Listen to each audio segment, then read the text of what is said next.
Bismillahirrahmanirrahim. Assalamualaikum warahmatullahi wabarakatuh. Saya Haji Norman Yulian, Ketua Umum Perkumpulan Penyandang Disabilitas Indonesia.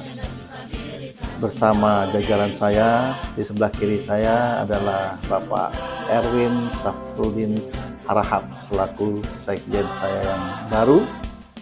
Pak Erwin. Nama saya Erwin Safrudin Harahap sebagai Sekretaris Umum PPDI. Oke. Sip. Dan di sebelah kirinya Pak Erwin ada Ibu Kasihani selaku Wakil Ketua 2 Bidang Pemberdayaan. Dan di sebelah kanan saya Bapak Rahmat Alino selaku Ketua Bidang Kepemudaan. Assalamualaikum warahmatullahi wabarakatuh. Alhamdulillah sudah 2 tahun periode PPDI, masa kepemimpinan saya, dan kami atas nama DPP PPDI mengucapkan selamat tahun baru 2025. Dan dalam kesempatan hari ini di penghujung tahun 2024, saya ingin menyampaikan laporan kegiatan dari Perkumpulan Penyandang Disabilitas Indonesia.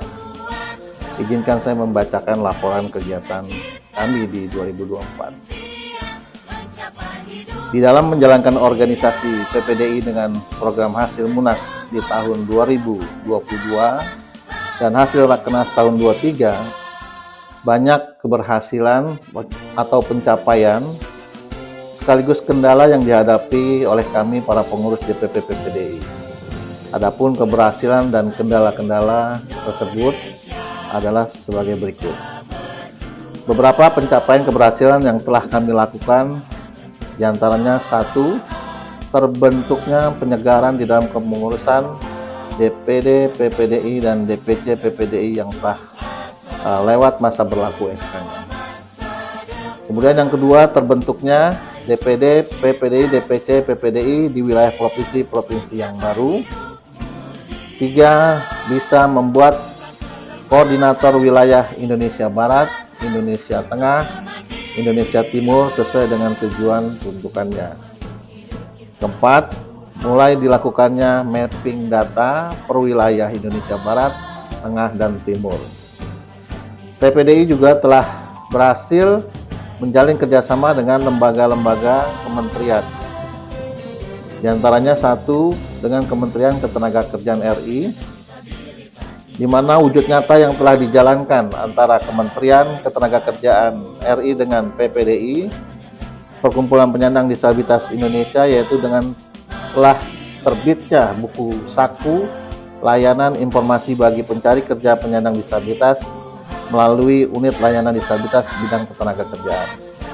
Buku tersebut sudah kami sosialisasikan di daerah-daerah yang telah memiliki ULD ketenagakerjaan dan bisa didapatkan di website resmi PPDI, yaitu buku saku unit layanan disabilitas atau ULD ketenagakerjaan. Sudah bisa kalian baca di website kami. Kedua, Kementerian Kesehatan RI. Bersama Kementerian Kesehatan RI telah terjalin kerjasama dalam program RBM atau Rehabilitasi Berbasis Masyarakat di tahun 2024. Ketiga, bersama Bawaslu RI selaku pengawas pemilu pada tahun 2024, PPDI juga telah menjalin MOU dan melakukan deklarasi pemilu akses ramah disabilitas yang dilaksanakan di Hotel Sahid Jakarta pada 6 Juli 2023 bersama Putri Aryani, dan deklarasi ini juga berkomitmen agar pemilih aman dan menekankan komitmen pemilu yang aksesibel bagi penyandang disabilitas. Dan alhamdulillah dalam perjalanan tersebut bersama Bawaslu, kami pada saat pemilu pilkada membuat satgas-satgas dalam pengawasan pemilu. Kemudian yang keempat, dengan KPU RI kami juga telah melakukan banyak kegiatan-kegiatan dan sosialisasi mengenai TPS yang akses, survei dalam pelaksanaan pemilu, dan juga sosialisasi pilkada yang ramah terhadap penyandang disabilitas. Yang kelima, kami bekerjasama dengan BUMN Bank BNI Agen 46, di mana program tersebut kami tujukan komitmen dalam mendukung inklusi keuangan dan mendorong ekonomi berkelanjutan.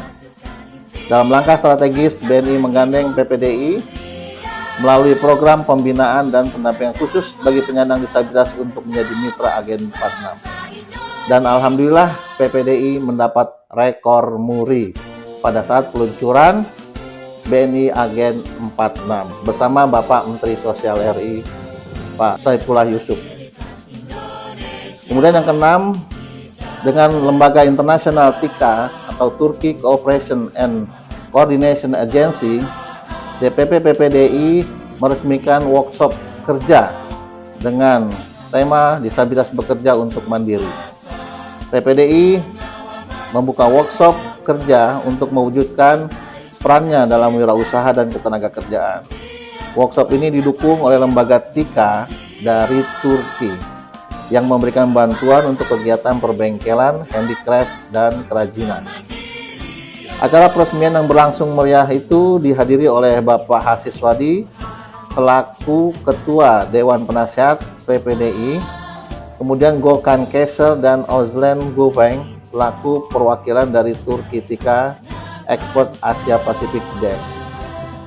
Kemudian yang ketujuh, PPDI bersama Kiat Gesit Gender Equality and Social Inclusion in Infrastruktur melakukan kerjasama dalam berkegiatan infrastruktur dan mendorong PPDI daerah untuk bisa menerbitkan perda dan hal-hal advokasi yang lainnya.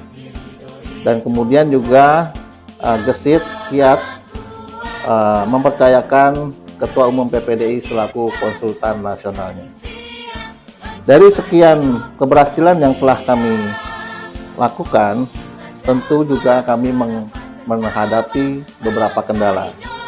Kendala yang paling krusial yang dihadapi oleh PPDI dalam program-program yaitu kurangnya atau kurang maksimalnya pencapaian itu diantaranya di bidang organisasi.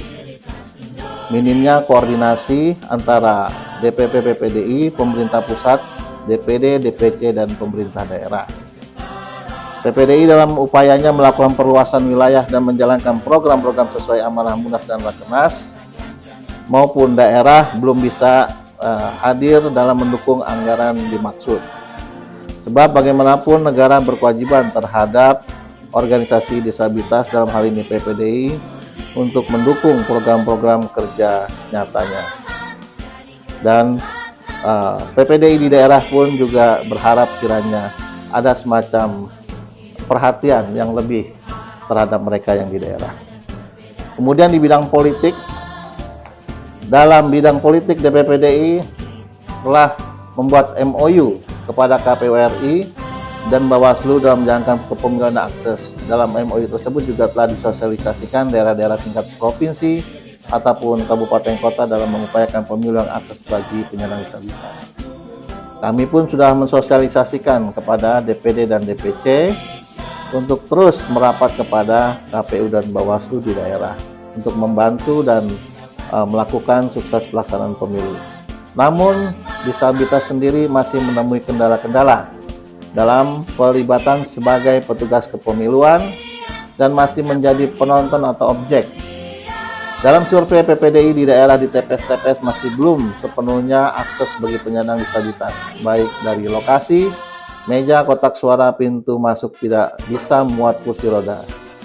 Belum tersedianya template braille secara menyeluruh dan guidance blocks di area TPS. Untuk teman-teman disabilitas sensorik wicara masih ada hambatan pendengaran dan komunikasi dalam pelayanan di TPS.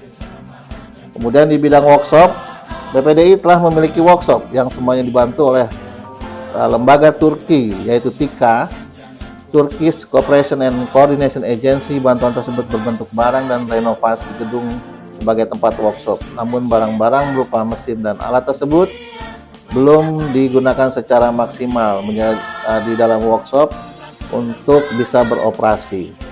Dikarenakan PPDI belum bisa membiayai operasional secara menyeluruh terhadap karyawan disabilitas dan bahan baku yang dibutuhkan dalam workshop. Kementerian Sosial RI dalam hal ini membiayai sentra-sentra produksi di bawah Kementerian Sosial.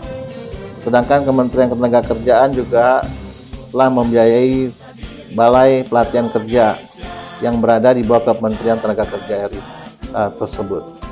PPDI menggunakan siswa-siswi disabilitas dari pelatihan yang dihasilkan oleh kementerian tersebut maupun hasil pelatihan-pelatihan secara mandiri.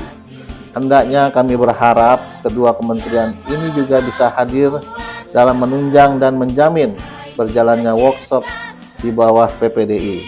Mengingat workshop PPDI memiliki fasilitas produksi yang tidak kalah pentingnya dari mereka miliki. Hal ini sesuai dan sejalan dengan maksud kami beraudiensi di masa transisi jabatan dengan Presiden Republik Indonesia ke-7 Bapak Insinyur Haji Joko Widodo, yang pada saat itu juga didampingi oleh Bapak Kementerian Sosial RI Saifullah Yusuf. Kami berterima kasih atas Undang-Undang Nomor 8 Tahun 2016 tentang penyandang disabilitas yang disahkan pada masa jabatan Bapak Presiden Insinyur Haji Joko Widodo. Dan kami berharap Undang-Undang Nomor 8 Tahun 2016 kiranya bukan hanya sekedar disahkan, tapi kami berharap implementasi undang-undang tersebut bisa dimaksimalkan agar segala sesuatu terkait tentang pemenuhan hak-hak penyandang disabilitas bisa terpenuhi. Demikian laporan kegiatan kami selama 2024 bersama para pengurus DPP PPD Pusat. Terima kasih sekali lagi, selamat tahun baru 2025. Assalamualaikum warahmatullahi wabarakatuh.